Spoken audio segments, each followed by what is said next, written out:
नमस्कार, मी अनिल तिवारी, महाराष्ट्राचा पुढारी या न्यूज चॅनल मध्ये आपलं सहर्ष स्वागत करतो. त्याचबरोबर त्यांच्यासोबत आलेले पांडुरंगजी तारक साहेब यांना पण मी विनंती करतो त्यांनी स्टेजवरती यावं. गंगाधर काळकुटे साहेब त्यांना देखील मी विनंती करतो. आप्पासाहेब पुडेकर आणि आमचे संजय कटारे साहेब एक 2 मिनिटं आमच्याकडनं फक्त एक फुलगुच्छ घ्यावा. आम्ही तेवढंच फक्त करतो. नाही होते.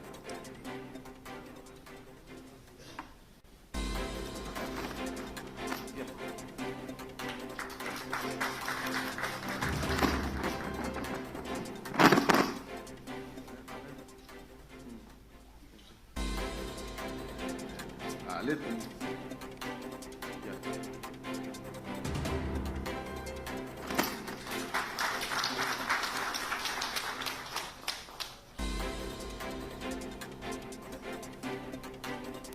संजयराव कुठे? तुम्ही आलेच पाहिजे. दादांसोबत ही मंडळी 24 तास असतात आणि सावली सारखी दादांसोबत असतात. त्यामुळे या व्यक्तींना आपल्याला सन्मानित करायला मिळतं तो आपलं भाग्य.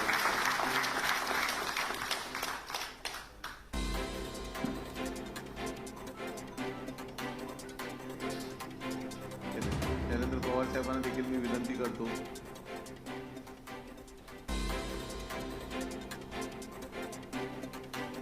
आणि मी मनोजदादांना विनंती करतो की त्यांनी 2 शब्द आज या मराठा बिझनेस कॉन्क्लेव्ह तर्फे उद्योजकांना थोडंसं मार्गदर्शन करावे.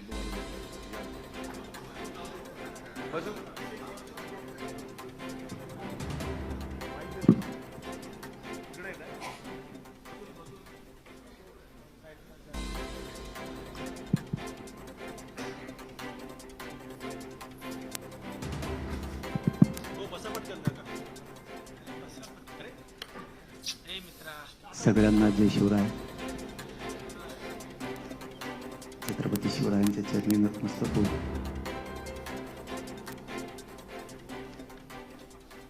आम्हालाही एक आनंद वाटला. व्यावसायिक बांधव आपले सगळे एकत्र येऊन आम्हाला मार्गदर्शन करताय. पण तुम्ही उलटच सांगितलं, मार्गदर्शन करा. तुम्हाला काय मार्गदर्शन करते? आम्ही आलोत शिकायला तुमच्याकडून. माणसानं पिढीची परिवर्तन करायचं असलं तर खरं बोलावं, तर ते टिकतं. याच्यातली काही माहितीच नाही आणि उगाच शेंगा आणायची इकडे येऊन मार्गदर्शन करतो, नामकं करतो, तमकं करतो. मार्गदर्शन तुला येतंय काय? आम्ही तुमचं ज्ञान शिकायला आलो, हे खोटं समजू नका. आम्हाला पोरांना व्यवसायात जायचं आहे, हे आम्ही ठाम निश्चय केलेला आहे, जिद्द पण केलेली. आम्ही तुमच्याकडून शिकतोय. आता तुम्ही यशस्वी कसे झाला, तुम्ही कोणते व्यवसाय करताय. आत्ताही आम्ही खूप बघितले. मला जास्त बघता नाही आले, पण त्या उपोषणामुळे आणखीनही मला जास्त चालता उठता बसता येत नाही. हे खूप विचित्र वेदना आहेत. पण माझ्या समाजासाठी मी किती पण झिजायला तयार आहे. आम्ही आता 1 कोटी मराठा एकत्र करतोय. तसा 6 कोटी मराठा एकत्र आहे. ते एकत्र वेगळं, परंतु आम्ही गरीब एकत्र येतोय आणि गरिबाच्याच माध्यमातून आम्हीच आमचा निधी उभा करून पोरं व्यवसायाकडे लावतोय. आम्ही आता असं आम्ही ठरवलं. आम्ही 1 कोटी नाही, 500 रुपये जरी वर्षाला दिले तरी 1-1.5 रुपये आमच्या वाट्याला येतो. लय झालं तर 30-35 रुपये महिन्याला आमच्या वाट्याला यायला लागले एक जणाचे. त्याच्यातून आम्ही वर्षाला 3,000, 2,000, 5,000 जे काय होतील तेवढे व्यवसायाला लावायचे ठरवले. आणि 400-500 रुपये पुढं पण हरत येत असं आम्ही ठरवलं. मग भाषा कळत येणं पण नाही धवायची उंबल बरं. कुठं पण हरून जातात पैसे. आपण सप्त्याच्या वेळेस असेल, लग्नाच्या वेळेस असेल, पार्ट्या असतील त्यावेळेस दान करून टाकतो. 400-500 रुपये हे माझे धरा. आमचं म्हणणं आहे तेच पैसे आपण पोराला व्यवसायाकडे क्रांती करायला वळवायचे. ज्याच्याकडे पैसे नाहीत ना, गरीब मराठ्याकडं. आम्ही आमच्यात ठरवलं, ज्याच्याकडे पैसेच नाहीत 500 रुपये पण द्यायला, त्यांनी 2 दिवस त्या पोरानं रोजानं जायचं पण 500 रुपये द्यायचे, दान द्यायचे. कोणचं ना कोणचं तरी पोरगं आपलं सुधारणारे व्यवसाय आणि व्यवसायाकडे समाज न्यायचा असं आम्ही ठरवलं. पण तुमचा आणि आमचा ताळमेळ जमला पाहिजे, हे लय अगोदर महत्वाचं आहे. तुमचं सगळं चालतंय घडीवर, 5च वाजल्यावा 3च वाजल्यावा, ह्यो काय उरके नावा, जायचं होतं पटकून. फक्त तेवढा ताळमेळ तुमचा आणि आमचा जुळला पाहिजे, गरिबाचा आणि व्यवसायात प्रगत झालेली यशस्वी झालेल्या मराठ्यांचा. एकदा जर ताळमेळ जुळला ना, तुम्ही महाराष्ट्र म्हणता, मी म्हणतो महाराष्ट्राच्या बाहेर सुद्धा मराठ्याचा कोणी हात धरणार नाही, इतकी क्रांती होईल. आणि आमच्यात ती क्षमता आहे, आम्ही ते करतो. हे थांबन भाऊ, लय गडबड, मग इकडं होका लागला ना सगळा मेळ. मग पांगत महादेन तुमच्याकडे चाललं तिकडं. मग वडापाव आणला का, जामून आणले का, मग मला लागली भूक. मग आम्हाला तुमच्या मार्गदर्शनाची, तुमची आमची सांगड जमण्याची खूप गरज आहे. जर का पुणे मुंबई इथल्या मराठ्यांनी जर ठरवलं, त्यात IPS IAS अधिकारी असतील, न्यायाधीश असतील, व्यावसायिक असतील, उद्योगपती असतील, काही रिटायर झालेले असतील. आपले लोक काय करतात तुम्हाला वाईट नका वाटून देऊ. आपले लोक काय करतात, एकदा रिटायर झालं ना, फार्म हाऊस बांधता येईल, तिथं जाऊन झोपत आहे. तुमच्या ज्ञानाचा आम्हाला उपयोगच व्हायना पोरायला, म्हणून आम्ही वायाला चाललो. आमचा एखादा पोलीस झाला, PSI झाला, ते रिटायर झालं ना, ते तिकडे हिंडत आहे कुंकड घालून, टंगडं मोडून येत आहे माघारी. आम्हाला वाटतं त्याच्या रिटायर झाल्याच्या नंतर त्यांनी 2-3 वर्ष समाजासाठी द्यावं. तुम्ही PSI कसे झाले हे आम्हाला सांगावं, एवढीच आम्हाला अपेक्षा. तुम्ही तहसीलदार कसे झाला, काही मागचे बोलू नका बरं का, तहसीलदार कसे झाला हे आम्हाला तुम्ही ग्रामीण महाराष्ट्रातल्या मराठ्याला सांगावं. तुम्ही एखादा व्यवसाय उभा केला की तुम्ही सांगावं मी कसा उभा केला. एखादा न्यायाधीश वकील झाला मी कसा झालो हे सांगावं. MPSC UPSC करणाऱ्या पोरांना त्या क्षेत्रात, म्हणजे त्या शैक्षणिक वर्षात गेल्याच्या नंतर माहीत होतंय आपल्याला असा अभ्यास करायचा. त्याचे असणारे 2-3 वर्ष त्याच्यातच निघून जातात. मला वाटतं ते जर ज्ञानी लोक आपल्याकडे, आम्हाला 12वीला गेल्याच्या नंतर जर UPSC MPSCचा अभ्यास करायचा असला तर तुम्ही आम्हाला 10वीलाच सांगा ना. आपले लोक म्हणतो की पोरांनो असा अभ्यास करायचा, हे पुस्तकं जास्त घ्या, त्याचा अभ्यास करा, अशा पद्धतीने गेलं तर होतंय. म्हणजे 12वीला जे आम्हाला ज्ञान पाहिजे ते 10वीतच मिळून जाणार आहे, आणि जे 12वीच्या नंतर करायचं ते 12वीलाच सांगा. मग आमच्या डोक्यात उजाड पडून. आमचा बापा आम्हाला सांगतो, मी आऊत आणलं तू आऊत आण, पडत फेस आमचा तिथंच. तुम्ही आम्हाला पुढची आशा आणि स्वप्नच दाखवायला तयार नाहीयेत. तुम्हालाच भांडावं लागेल ना, कारण प्रगत तुम्हीच आहेत आमच्या समाजातले. सुशिक्षित वर्ग, मोठा उच्चभ्रू वर्ग, प्रतिष्ठित वर्ग तुम्हीच आहेत आमचा. तुम्हाला नाही भांडावं तर आम्ही भांडावं कोणाला? तुम्हाला नाही भांडलं तर आम्हाला न्याय मिळेल कसा? बाकीच्याने तसं केलंय, आपल्याला फक्त कळालं नाही त्यांनी काय केलंय कसं. आता मी त्या वीरेन भाई तिथं गेलो होतो, कोणती रूम म्हणतात त्याला, स्टडी रूम. असं काही केलंच नाही. आम्हाला नुसते भोपळे आशा दाखवल्या, तुम्हाला वसतिगृह देतो, आता हे साहेब इथं बसले, तुम्हाला अमकं देतो, तुम्हाला तमकं देतो. आम्ही म्हातारे झालो तरी व्हाय नाही. सारथीच्या पहिल्यांदा 72 पोरं होते मला वाटतं, त्यावेळी 49च घेतले परदेशाचा. लावला चुना आम्हाला 30-40 जणाला. हे सत्य आहे, हे तुम्हाला भांडून ना उपयोग. मी मंत्री महोदय, मला वाटतं पाठीमागच्या 15 दिवसात मी विखे साहेबाला बोललो होतो विषय. कमी कमवून करता राव, आमची वाढवायचं सोडून कमी कमवून करताय. मला वाटतं 20,000 पोरं ते PhDच्या माध्यमातून दुसरे आहेत राज्यात, त्यांचा हा कार्यक्रम लावलाय असा. तेही अंतरवलीला आली होती का असं आहे. तुमचा महामंडळाचा एलवायच बंद पाडलाय, लाईट गेली का त्याचं काय जनरेटर जळलं का काय झालं काय नाही. आमचा किती देवार होतोय आम्हाला माहिती आहे, कारण ट्रॅक्टर आम्ही घेतलेला असतं, तुम्ही नाही. त्या महामंडळात एखादा व्यवसाय उभा करायचा तो आम्ही केलेला असतो. दिलंय तुम्ही पण उभा केलाय आम्ही. ते बँकेवर इतकं घाण बोलत आहे आम्हाला, परतावा वापस नाही आल्यावर. त्याच्यात तुमची चूक नाही, ती सरकारची. त्यांना नीट आम्हीच करणार आणि आपणच करतो पठ्ठ्या त्यांना नीट, त्याची नाही अडचण. पण जे सत्यता आहे ती तुमच्या समोर आम्ही घरानं मांडायला आज इथं आलो आणि तुमचं घेऊन पण ज्ञान घेऊन जायला पण आलो. ह्या परिस्थित्या सत्य आहेत. पोरांचे एवढे हाल होतेच, मग ते वापस नाही आले की कॅरेक्टर खराब होत आहे. बँका जवळ उभा करीत नाहीत आणि आमच्या वाट्याला मोठ्याल्या बँका नाही इच्छा बारकुल्या पतसंस्था आमक्या नेत्याची तमक्या नेत्याची ती घेत आहे आमचा वावर लिहून. हे तुम्हाला ऐकायला जड जात असेल, कारण वीरेन भैयाने सांगितला आकडा 20-25 हजार कोटीचे मालक तुम्ही म्हणल्यावर तुम्ही काय गिनीत आम्हाला.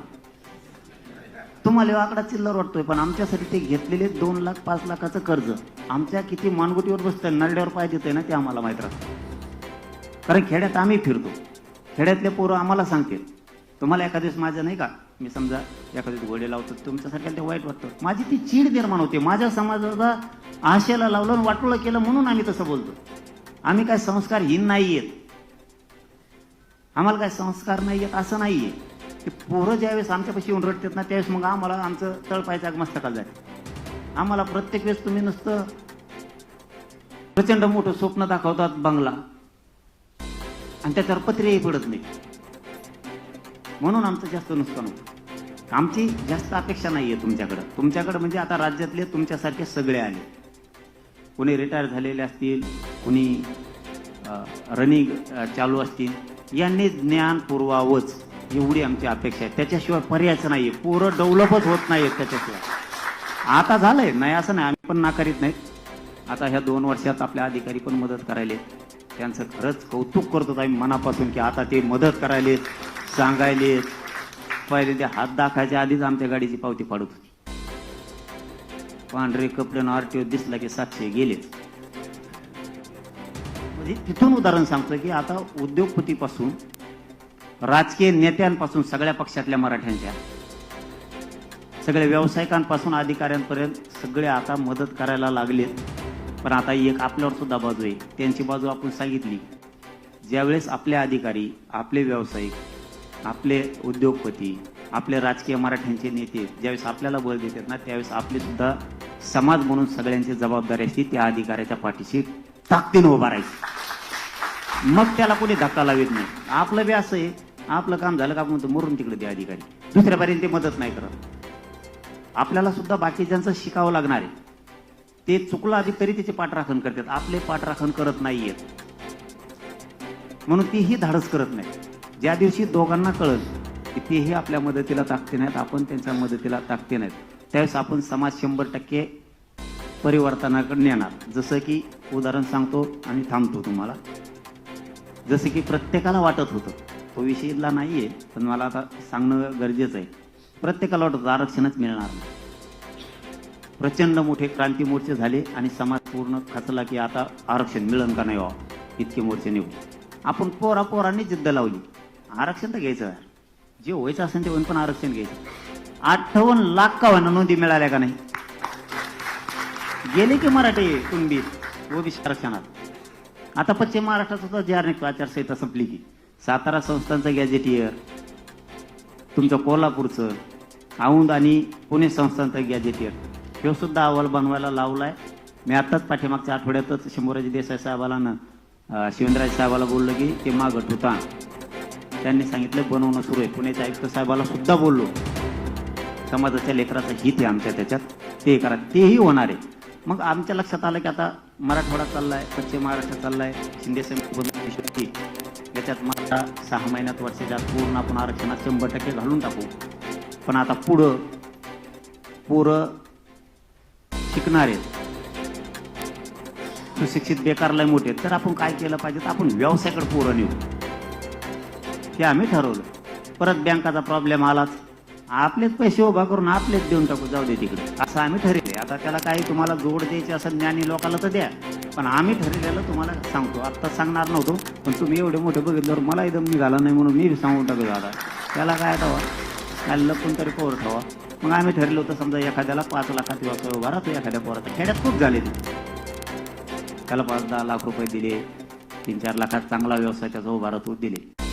त्याने आता जर याजाने द्यावा, त्याने हप्ते फेडाव, त्याचं घर चालाव का बायको पोराव, त्याच्या जीवनात पण आनंदच नाहीच ना.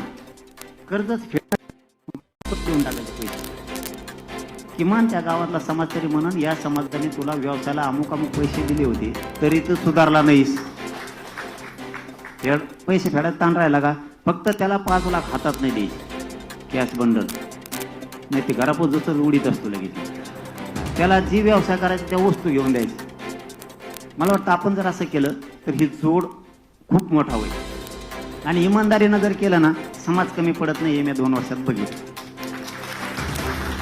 समाजाने पैसे दिले ना, 1 रुपया ना रुपया समाजाच्या कामाला लावायचा. आपण त्याच्यातच फाळका आणतो अर्ध. फाळका आणलं की मराठीमध्ये येईल खाल्ले पैसे. मराठ्याचं 1 रुपयाला सुद्धा हात लावायचा. त्यांनी समाजाला दिले, आपण समाजासाठीच ते द्यायचे. या महाराष्ट्रात जेवढे व्यावसायिक असतील, अधिकारी असतील, त्यांनी सगळ्यांनी एक दिवस काय करा, तुमच्यात एखादी टीम पण असू द्या राज्यभर, असणच एखाद्या वेळेस मला माहीत नाहीये, सगळ्या क्षेत्रातली एकदा बसू आणि ठरवू. यायचं नाही, ठरावंच लागणार आहे. आम्ही ग्रामीण महाराष्ट्र तुमच्या मागे आहोत, तुम्ही टेन्शनच नाही घ्यायचं. तुमच्या मुंबईतल्या मराठ्याने बी टेन्शन नाही घ्यायचं. आता मी आहे तर वरता नाही घ्यायचं. या खांद्याने का वळवळ केली ना, आपलं गबाळ आलंच म्हणून समजायचं. मुंबईत नुसतं मराठ्याला त्रास दे म्हणा. मुंबईत तुम्हाला एकटा नाही समजायचं, तुम्ही अजिबात एकटा नाही समजायचं. इथं तुम्हाला वाटत असं आम्ही थोडे संख्येने येत. महाराष्ट्र सगळा तुमचा आहे ना. आम्हाला काय काम आहेत तिकडे? आम्हाला काय काम नाही. गोटे घेतले की निघालोच आम्ही मुंबईत. तुम्हाला फक्त त्रास द्या कोणी. मुंबईत काही मराठ्यांना, माता माऊलींना त्रास होणार नाही. ती जबाबदारी सगळ्यांची. आपण कोणावरती अन्याय करायचा नाही, कोणाला त्रास द्यायचा नाही. आपल्याला केल्याला आपण सहन करायचा नाही. त्यासाठी मी आहे. आणि मी खोटं आश्वासन देत नाही. मला भुलीता येत नाही. मी जे समाजाला शब्द देतो ते करतो. मी माझ्या समाजात सांगितलं होतं, जीव जरी गेला ना तरी उंबऱ्याला शिवणार नाही, पण तुम्हाला खाली मान घालून चालावं लागेल. असं एक बे पाऊल समाजात उचलणार नाही. आणि नाहीच उचललं. मी तर डावावर लागलो. मी कुटुंब सुद्धा डावावर लावलंय माझं. मी भेट नाही कोणाला. एक खलास होईल, हो द्या. पण करोडो माझ्या समाजाचे लेकरं सुखी होते. माहिती आता तुम्हाला, MBBS ला न जाणाऱ्या पोरं चालले. आता एक मध्ये मुलगी आली होती 3-4 दिवसापूर्वी अंतरवाली. अक्षरशः तुम्हाला आता वाईट वाटण, माया मावल्या तिथं. त्या बांधवाच्या अंगावरचे सगळे कपडे फाटलेले. आणि तिचं मुंबईलाच ऍडमिशन झाले कुठल्या तरी कॉलेजला. आणि तिकडची ती परभणीची. तिची व्हॅलिडिटी होत नव्हती म्हणून तिचं ऍडमिशन रद्द होणार होतं. तो माणूस MBBS ला 1 कोटी रुपये खर्च करून मुलीला आयुष्यात शिकू शकत नाही. 2 एकर वावरण काय वावर ऐकलं तरी होणार नाही. तिचा नंबर लागला त्या कुणबीमधून. मग आम्ही ती व्हॅलिडिटी द्यायला लावली. ते ऍडमिशन पण क्लिअर झालं त्यांचं. समाजाचे लेकरं इंजिनियर व्हायलेत, MBBS BHMS ला जायला लागले.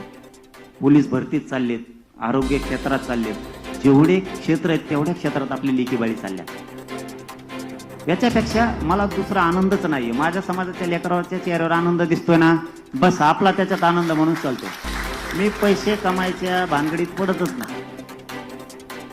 पैसे कमायच्या भानगडीत पडत नाही, पदाच्या नाही. कुठं ते आम्हीच दाखवते, ते मॅनेज होत नाही, फुटत नाही, काय नाही. मी कधीच गद्दारी करत नाही.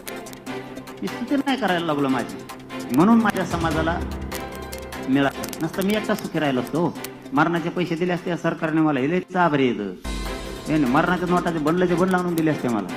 लात मारली त्याच्यावर. कारण माझ्या समाजाच्या लेकराचं उभं वाटोळ झालं तर राख रांगोळी झाली असते सगळ्या समाजाच्या अख्ख्या राज्यात. समाज सुखी करायचा आहे मला. आता शेवटची आपले जेवढे व्यावसायिक, उद्योजक, जेवढे अधिकारी आहेत त्यांच्यापुढे एकच अपेक्षा आहे, तुम्ही फक्त मार्गदर्शन करा. आम्ही कुठंच कमी नाही पडत. तुम्ही पैसे नाही दिले तर आम्ही आमचे पैसे उभा करू, पण ज्ञान तुमचं खूप गरजेचं आहे.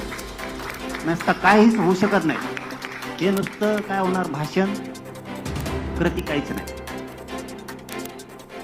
आपण कोणत्या क्षेत्रात गेलोत ना त्यातून पाणीच काढायचं. आपल्या समाजाची उंची वाढवणं आपली जबाबदारी आणि ती आपल्याला आता देशभर वाढवायची. कुणी आयडियाच नाही करी जायची. आता मुंबईला जायचं म्हणलं वेळ द्यायचा. आपल्या ज्याला नोकरी ना त्याने यायचंच नाही. समाज उंचीवर न्यायचा म्हणजे काय कसा मग? आता आम्ही तेच करतो पश्चिम महाराष्ट्रात, विदर्भात आणि मराठवाड्यात.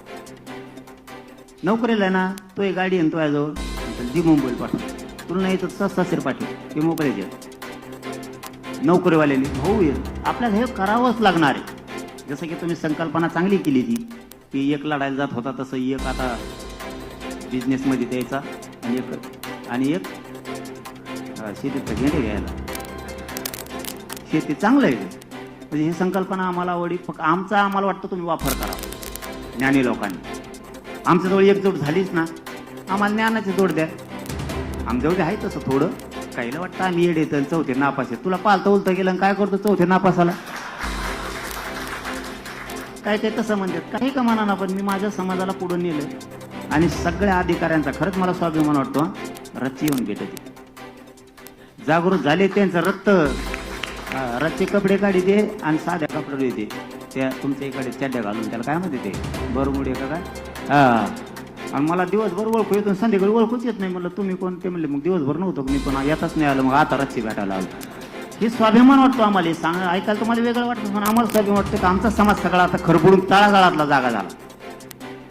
आपल्याला ही एकजुटीची जोड उद्योगाला द्यावा लागणार. नसता त्या एकजुटीत सुद्धा काही अर्थ नाही. एक आले आणि पुन्हा सगळे पांगले, हे आता होता कामा नये. समाज झुटलाच आहे आता. तर याला एक संघट होण्यासाठी त्याला आता नाद लागला पाहिजे. जसा नाद लागला, जसा मित्र असेल तसं. मग आता त्याला नाद लावा. तू व्यवसायाकडेच गेला पाहिजे. तू हुशार आहे, तू शिकलाच पाहिजे. आता समजा आपण ठरवलं IPS IAS दर्जाच्या अधिकाऱ्यांनी सगळ्यांनी ठरवलं की आम्ही 2 महिन्यातून एकदा वेळ देतो. समजा असं एवढं ठरवलं. जिल्ह्याला जरी प्रशिक्षण झालं ना पोराला पालकासहित पाल्य यांच्या समोर, तर त्यांच्या बुद्धीत 100% उजाड पडणार आहे. काय हरकत आहे तुम्हाला महिन्यातून एक दिवस द्यायला एखाद्या जिल्ह्याला. भलं मोठा सेमिनार घेतो, तुम्ही काय टेन्शन घेऊ नका. तुम्ही नुसतं मला 5,000 पाहिजे, तिथं 50,000 पोरांनी उभा केल्यात, नाव बदलून ठेवेल माझं. समाजाला आपल्याला शब्दाचा मारा करावाच लागणार आहे. आधी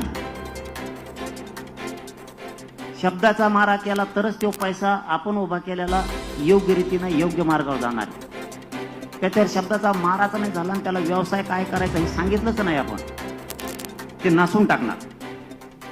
आपण शब्दाचा मारा केला, अन्यायाविरुद्ध शब्दाचा प्रयोग केला, समाज खरबडून जागा झाला. साहेब इतिहासात पहिल्यांदा झालं की माय मावल्या करोडच्या संख्येनं 5-5 वाजेपर्यंत रस्त्यावर बसून होते.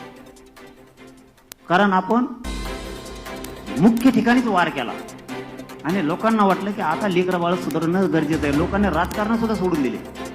तसंच तुम्हाला सुशिक्षित जेवढा वर्ग आहे आपल्या समाजातला, यांनी जर महिन्याला 2 महिन्याला वेळ देऊन मराठ्यांच्या पोरांना जर प्रशिक्षण द्यायला सुरुवात केली ना, मराठ्यांच्या पोराच्या बुद्धीत प्रचंड परिवर्तन होईल.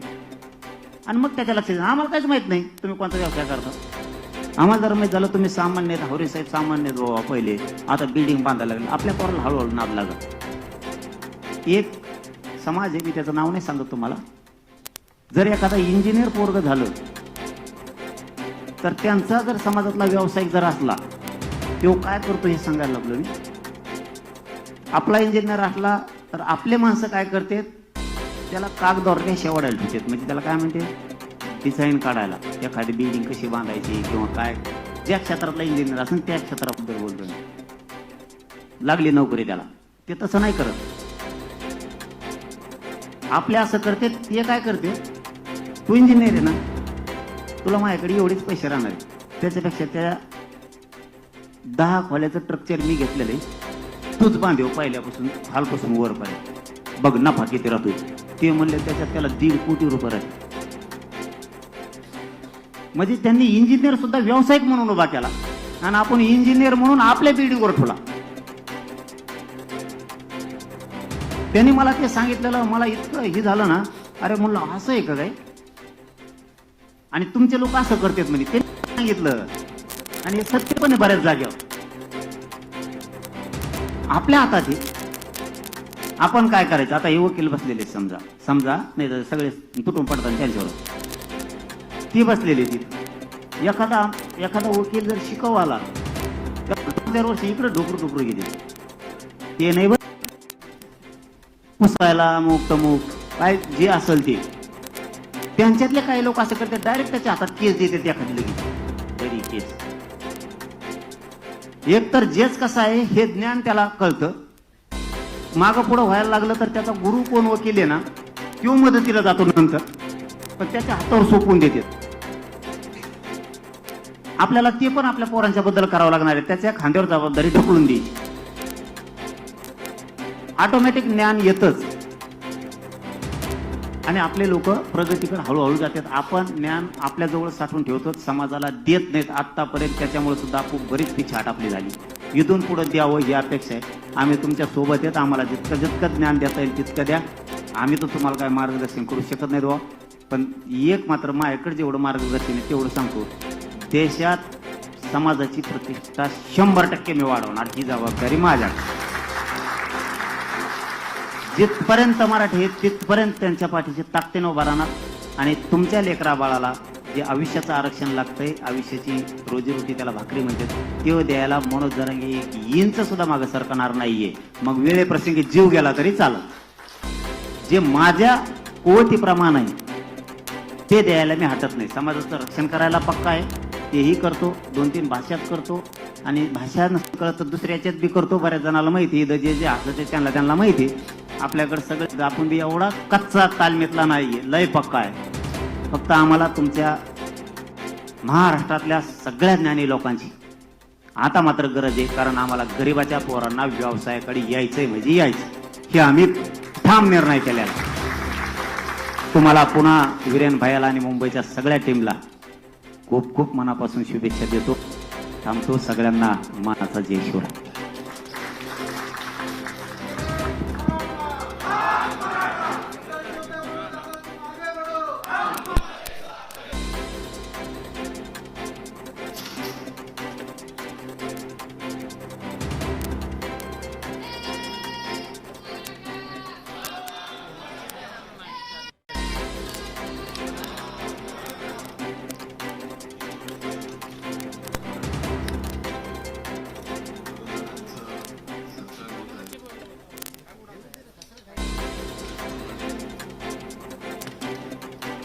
मार्गदर्शन करताय, उलटच सांगितलं मार्गदर्शन करा. मला काय मार्गदर्शन करते, मी आलो शिकायला तुमच्याकडे. माणसानं पिढीची परिवर्तन करायचं असलं तर खरं बोलावं, तर ते टिकतं. याच्यातली काही माहितीच नाही आणि उगाच शेंगा आणायची इकडे येऊन मार्गदर्शन करतो, नामकं करतो, तमकं करतो. मार्गदर्शन तुला येतंय का? आम्ही तुमचं ज्ञान शिकायला आलो, हे खोटं समजू नका. आम्हाला पोरांना व्यवसायात जायचं हे आम्ही ठाम निश्चय केलेला आहे, जिद्द पण केलेली आहे. आणि तुमच्याकडून शिकतोय आता, तुम्ही यशस्वी कसे झालात, तुम्ही कोणते व्यवसाय करताय. आत्ताही आम्ही खूप बघितलं, मला जास्त बघता नाही आले, पण त्या उपोषणामुळे आणखीनही मला जास्त चालता उठता बसता येत नाही. हे खूप विचित्र वेदना आहेत. माझ्या समाजासाठी मी किती पण झिजायला तयार आहे.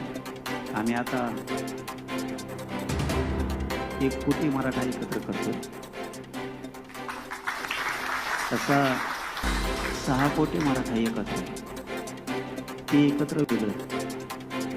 परंतु आम्ही गरीब एकत्र येतोय आणि गरिबाच्याच माध्यमातून आम्हीच आमचा निधी उभा करून पोरं व्यवसायाकडे लावतोय. आम्ही असं आम्ही ठरवलं. आम्ही 1 कोटी नाही, 500 रुपये जरी वर्षाला दिले तरी 1-1.5 रुपये आमच्या वाट्याला येतो. लय झालं तर 30-35 रुपये महिन्याला आमच्या वाट्याला यायला लागले एक जण. त्याच्यातून आम्ही वर्षाला 3,000, 2,000, 5,000 जे काय होतील तेवढे व्यवसायाला लावायचे ठरवलं. आणि 400-500 रुपये पुढं पण हरत येईल असं आम्ही ठरवलं. मग भाषा कळत येईल पण नाही ठेवायची उंबल बरं. कुठं पण हरून जातात पैसे. आपण सप्त्याच्या वेळेस असेल, लग्नाच्या वेळेस असेल, पार्ट्या असतील त्यावेळेस दान करून टाकतो. 400-500 रुपये हे माझ्या धरा, आमचं म्हणणं आहे तेच पैसे आपण पोराला व्यवसायाकडे क्रांती करायला वळवायचे. ज्याच्याकडे पैसे नाहीत ना, गरीब मराठ्याकडे. आम्ही आमच्यात ठरवलंय, ज्याच्याकडे पैसेच नाहीत 500 रुपये पण द्यायला, त्यांनी 2 दिवस त्या पोरांना रोजानं जायचे पण 500 रुपये द्यायचे, दान द्यायचे. कोणचं ना कोणचं तरी पोरगं आपलं सुधारणारे व्यवसाय आणि व्यवसायाकडे समाज न्यायचा असं आम्ही ठरवलं. पण तुमचा आणि आमचा ताळमेळ जमला पाहिजे, गेले अगोदर महत्वाचं.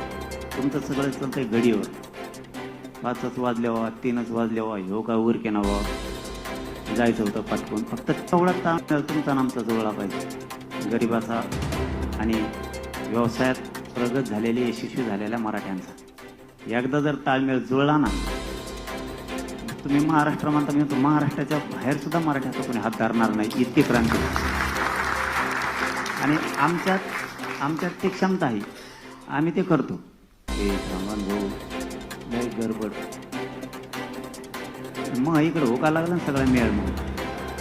मग पांगत महादेन तुमच्याकडे चाललं तिकडं. मग वडापाव आणला का, जामून आणले का, मग मला लागली भूक. मग आम्हाला तुमच्या मार्गदर्शनाची, तुमची आमची सांगड जमण्याची खूप गरज आहे. जर का पुणे मुंबई इथल्या मराठ्यांनी जर ठरवलं तर IPS IAS अधिकारी असतील, न्यायाधीश असतील, व्यावसायिक असतील, उद्योगपती असतील, काही रिटायर झालेले असतील, आपले लोक काय करतात तुम्हाला वाईट नका वाटून देऊ. आपले लोक काय करतात, एकदा रिटायर झालं ना, फार्म हाऊस बांधतात, तिथे घेऊन झोपवते. तुमच्या ज्ञानाचा आम्हाला उपयोगच व्हायला पोरायला, म्हणून आम्ही व्हायला चाललो. आमचा एखादा पोलीस झाला, PSI झाला, ते रिटायर झालं ना, ते तिकडेच हिंडत आहे कुंकड काढून, टंगडं मोडून येत आहे मागं. आम्हाला वाटतं त्याच्या रिटायर झाल्याच्या नंतर त्यांनी 2-3 वर्ष समाजासाठी द्यावं. तुम्ही PSI कसे झाले हे आम्हाला सांगावं, एवढीच आम्हाला अपेक्षा.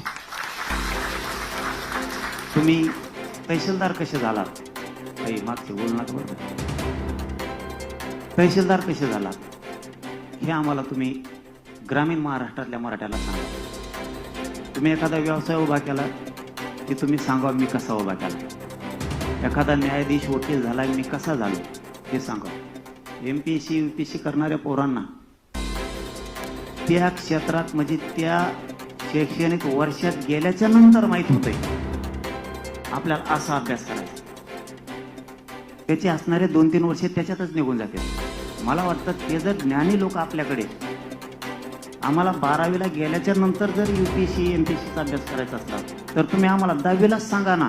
आपले लोक म्हणतो मी की पोरांनो असा अभ्यास करायचा, हे पुस्तकं जास्त घ्या, त्याचा अभ्यास करा, अशा पद्धतीने गेलं तर होत आहे. म्हणजे 12वीला जे आम्हाला ज्ञान पाहिजे ते 10वीतच मिळून जाणार आहे. आणि जे 12वीच्या नंतर करायचं ते 12वीलाच सांगा. मग आमच्या डोक्यात उजेड पडत. आमचा बापा आम्हाला सांगतो मी आऊत आणलो तू आऊत आण, पडत फेसा आमचा तिथं. तुम्ही आम्हाला पुढची आशा आणि स्वप्नच दाखवायला तयार नाहीये. तुम्हालाच भांडावं लागेल ना, कारण प्रगत तुम्हीच आहेत आमच्या समाजातले. सुशिक्षित वर्ग, मोठा उच्चभ्रू वर्ग, प्रतिष्ठित वर्ग तुम्हीच आहेत आमचा. तुम्हाला नाही भांडावत आम्ही भांडाव कोणाला. तुम्हाला नाही भांडलं तर आम्हाला न्याय मिळेल कसा. बाकीच्याने तसं केलंय, आपल्याला फक्त कळालं नाही त्यांनी काय केलंय कसं. आता मी त्या वीरेन भाई तिथं गेलो होतो, कोणती रूम म्हणते त्याला, स्टडी रूम. असं काही केलंच नाही. आम्हाला नुसते भोपळे आशा दाखवल्या, तुम्हाला वसतिगृह देतो, आता हे साहेब इथं बसले, तुम्हाला अमकं देतो, तुम्हाला तमकं देतो. आम्ही माथरे झालो तरी व्हाय नाही. सारथीच्या पहिल्यांदा 72 पोरं होते मला वाटतं, ह्याविषयी 49च घेतले परदेशाचं. लावला चुना आम्हाला 40 जणाला.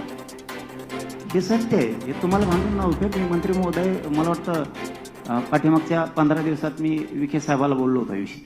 कमी कमवून करता राव आमचं, वाढवायचे सोडून कमी कमवून करता. मला वाटतं 20,000 पोरं ते PhDच्या माध्यमातून दुसरे आहेत राज्यात, त्यांचा हा कार्यक्रम लावलाय असा. तेही अंतरवल्लीला आली होती का असं आहे. तुमचा महामंडळाचा एलवायच बंद पाडलाय, लाईट गेली का त्याचं काय जनरेटर जळलं का काय झालं काय नाही. आमचा किती देवार होतो हे आम्हाला माहिती आहे, कारण ट्रॅक्टर आम्ही घेतलेला असतं, तुम्ही नाही. त्या महामंडळात एखादा व्यवसाय उभा करायचा तो आम्ही केलेला असतो. दिलंय तुम्ही पण उभा केलाय आम्ही. ते बँकेवर इतकं घाण बोलत आहे आम्हाला, परतावा वापस नाही आल्यावर. याच्यात तुमची चूक नाही, ती सरकारची आहे. त्यांना नीट आम्हीच करणार आणि आपणच करतो पठ्ठ्या त्यांना नीट, त्याची नाही अडचण. पण जे सत्यता आहे ती तुमच्या समोर आम्ही घरानं मांडायला आधीच आलो आणि तुमचं घेऊन पण ज्ञान घेऊन जायला पण आलो. ह्या परिस्थित्या सत्य आहे. पोरांचे एवढे हाल होतेच, मग ते वापस नाही आले की कॅरेक्टर खराब होत आहे. बँका जवळ उभा करीत नाहीत आणि आमच्या वाट्याला मोठ्याल्या बँका नाही इशार बारकुल्या पतसंस्था आमक्या नेत्याची तमक्या नेत्याची ते घेते आमचा वावर लिहून.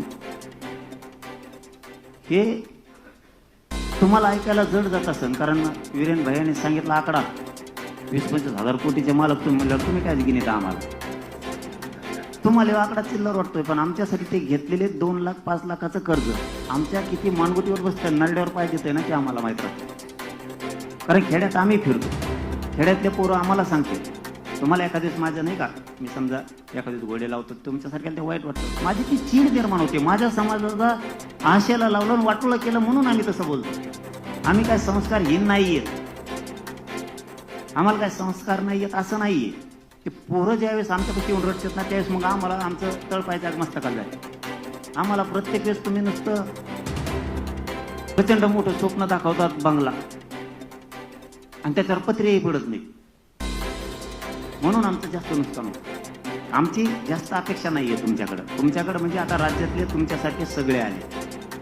कोणी रिटायर झालेले असतील, कोणी रनिंग चालू असतील, यांनी ज्ञान पुरवावंच एवढी आमची अपेक्षा आहे. त्याच्याशिवाय पर्यायच नाहीये. पोरं डेव्हलपच होत नाहीत त्याच्याशिवाय. आता झालंय नाही असं नाही, आम्ही पण नाकारीत नाहीत. आता ह्या 2 वर्षात आपल्या अधिकारी पण मदत करायले, त्यांचं खरंच कौतुक करतो आम्ही मनापासून की आता ते मदत करायले, सांगायले. पहिले ते हात दाखायच्या आधीच आमच्या गाडीची पावती पाडू, पांढरे कपडे आरटीओ दिसला की 700 गेले. म्हणजे तिथून उदाहरण सांगतो की आता उद्योगपतीपासून राजकीय नेत्यांपासून सगळ्या पक्षातल्या मराठ्यांच्या सगळ्या व्यावसायिकांपासून अधिकाऱ्यांपर्यंत सगळे आता मदत करायला लागलेत. पण आता एक आपल्यावर सुद्धा बाजू आहे, त्यांची बाजू आपण सांगितली. ज्यावेळेस आपले अधिकारी, आपले व्यावसायिक, आपले उद्योगपती, आपले राजकीय मराठ्यांचे नेते ज्यावेळेस आपल्याला बळ देतात ना त्यावेळेस आपली सुद्धा समाज म्हणून सगळ्यांची जबाबदारी असते त्या अधिकाऱ्याच्या पाठीशी ताकदीनं उभा राहायचं. मग त्याला कोणी धक्का लावित नाही. आपलं बी असं आहे, आपलं काम झालं का आपण मरून तिकडे ते अधिकारी दुसऱ्यापर्यंत मदत नाही करत. आपल्याला सुद्धा बाकीच्यांचं शिकावं लागणार आहे. ते चुकलं आधी तरी त्याचे पाठराखण करतात, आपले पाठराखण करत नाहीयेत म्हणून तेही धाडस करत नाही. ज्या दिवशी दोघांना कळलं की तेही आपल्या मदतीला ताकदी नाहीत, आपण त्यांच्या मदतीला ताकदी नाहीत, त्यावेळेस आपण समाज 100% परिवर्तनाकडे नेणार. जसं की उदाहरण सांगतो आणि थांबतो तुम्हाला.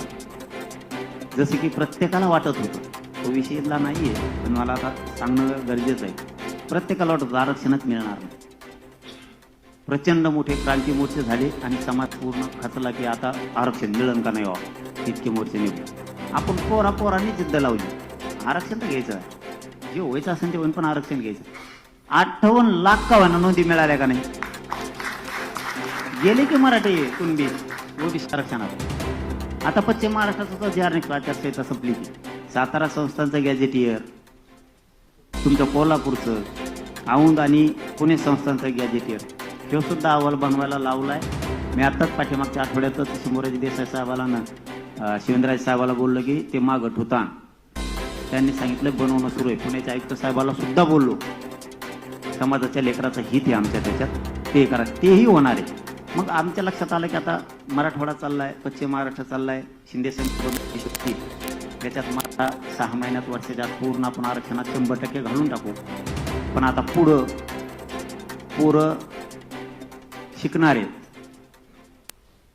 सुशिक्षित बेकारला मोठे, तर आपण काय केलं पाहिजे, तर आपण व्यवसायाकडे पोरं नेऊ हे आम्ही ठरवलं. परत बँकाचा प्रॉब्लेम आलाच, आपलेच पैसे उभा करून आपलेच देऊन टाकू, जाऊ दे तिकडं, असं आम्ही ठरले. आता त्याला काही तुम्हाला जोड द्यायची असं ज्ञानी लोकांना तर द्या, पण आम्ही ठरलेलं तुम्हाला सांगतो. आत्ता सांगणार नव्हतो पण तुम्ही एवढे मोठे बघितल्यावर मला एकदम निघाला नाही म्हणून मी सांगून टाकू. दादा त्याला काय ठेवा, काय लपून तरी पोर ठेवा.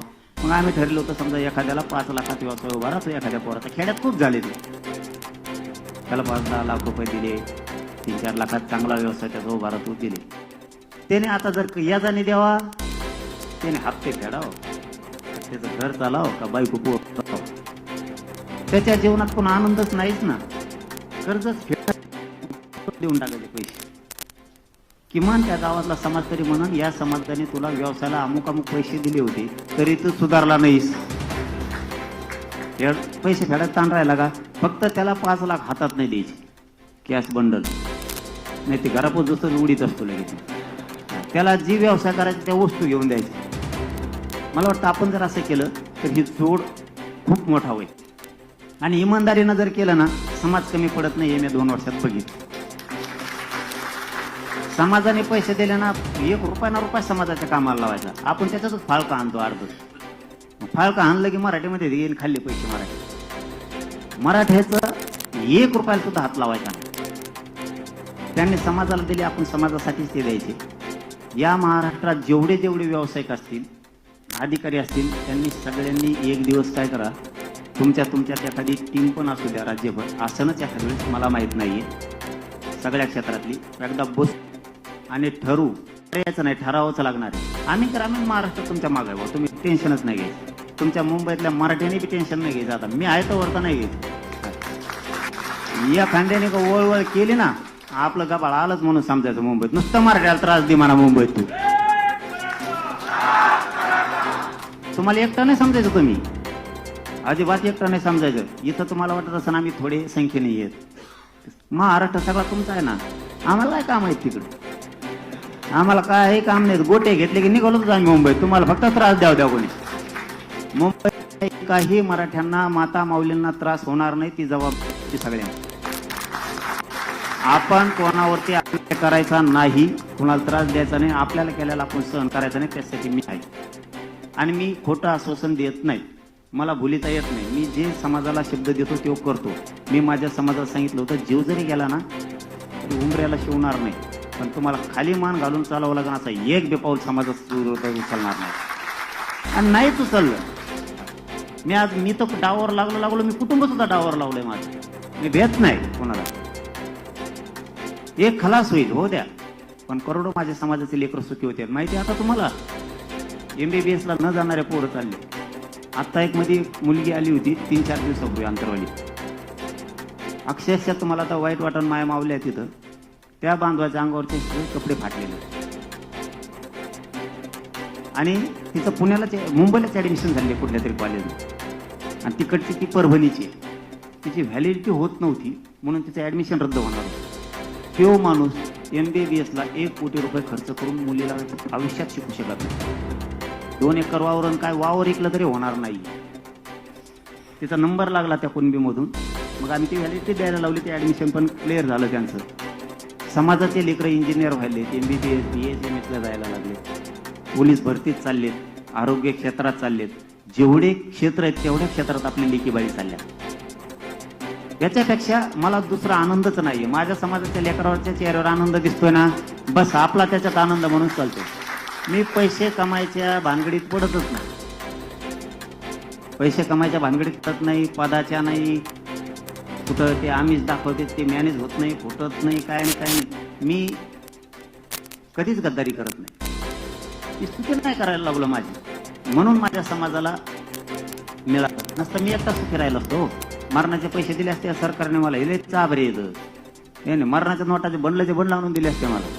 लात मारली त्याच्यावर. कारण माझ्या समाजाच्या लेकराचं उभं वाटोळ झालं तर राख रांगोळी झाली असते सगळ्या समाजाच्या अख्ख्या राज्यात. समाज सुखी करायचा आहे मला. आता शेवटची आपले जेवढे व्यावसायिक, उद्योजक, जेवढे अधिकारी आहेत त्यांच्याकडे एकच अपेक्षा आहे, तुम्ही फक्त मार्गदर्शन करा. आम्ही कुठंच कमी नाही पडत.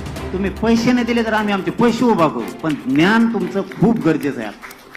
नसता काहीच होऊ शकत नाही. हे नुसतं काय होणार, भाषण, कृती काहीच नाही. आपण कोणत्या क्षेत्रात गेलोत ना त्यातून पाणीच काढायचं. आपल्या समाजाची उंची वाढवणं आपली जबाबदारी, आणि ती आपल्याला आता देशभर वाढवायची. कुणी आयगेच नाही करी जायचं. आता मुंबईत जायचं म्हणलं वेळ द्यायचा. आपल्या ज्याला नोकरी ना त्याला त्यांनी यायचंच नाही. समाज उंचीवर न्यायचा म्हणजे काय, कसा मग? आता आम्ही तेच करतो पश्चिम महाराष्ट्रात, विदर्भात आणि मराठवाड्यात. नोकरीला आहे ना, तो एक गाडी आहे तो याजवळ, चल दी मुंबईला पाठव, तुला नाही तर 700 पाठव, ते मोकळेच आहे. नोकरीवाल्याने भाऊ येत, आपल्याला हे करावंच लागणार आहे. जसं की तुम्ही संकल्पना चांगली केली ती की एक लढायला जात होता, तसं एक आता बिझनेसमध्ये द्यायचा आणि एक शेतीत झेंडे घ्यायला. शेती चांगलं आहे ते. म्हणजे ही संकल्पना आम्हाला आवडी, फक्त आम्हाला वाटतं तुम्ही वापर करा ज्ञानी लोकांनी. आमच्याजवळ एक जोड झालीच ना, आम्हाला ज्ञानाची जोड द्या. आमच्याजवळ आहे तसं थोडं, काहीला वाटतं आम्ही येडे तर चौथे नापास आहे. तुला पालतं उलतं गेलं काय करतो चौथे नापासाला, काय काय तसं म्हणतात काही का म्हणा ना. पण मी माझ्या समाजाला पुढे नेलंय आणि सगळ्या अधिकाऱ्यांचा खरंच मला स्वाभिमान वाटतो. रच्ची येऊन गेले ते जागृत झाले, त्यांचं रक्त रच्चे कपडे काढी दे आणि साध्या कपडे दे, त्या तुमच्या इकडे चड्ड्या घालून त्याला काय म्हणते ते बरमुडे का काय. आणि मला दिवसभर ओळखू येतो, संध्याकाळी ओळखूच येत नाही. म्हणलं तुम्ही कोणते म्हणले, मग दिवसभर नव्हतं मी, पण येतच नाही आलं, मग आता रच्ची भेटायला आलो. हे स्वाभिमान वाटतो आम्हाला. सांग ऐकायला तुम्हाला वेगळं वाटतं, पण आम्हाला स्वाभिमान वाटतं की आमचा समाज सगळा आता खरबडून तळागाळातला जागा झाला. आपल्याला ही एकजुटीची जोड उद्योगाला द्यावा लागणार. नसता त्या एकजुटीत सुद्धा काही अर्थ नाही. एक आले आणि पुन्हा सगळे पांगले, हे आता होता कामाने. समाज झुटलाच आहे आता. तर याला एक संकट होण्यासाठी त्याला आता नाद लागला पाहिजे. जसा नाद लागला, जसा मित्र असेल तसं. मग आता त्याला नाद लावा. तू व्यवसायाकडेच गेला पाहिजे, तू हुशार आहे, तू शिकलाच पाहिजे. आता समजा आपण ठरवलं, IPS IAS दर्जाच्या अधिकाऱ्यांनी सगळ्यांनी ठरवलं की आम्ही 2 महिन्यातून एकदा वेळ द्यायचो. समजा असं एवढं ठरवलं.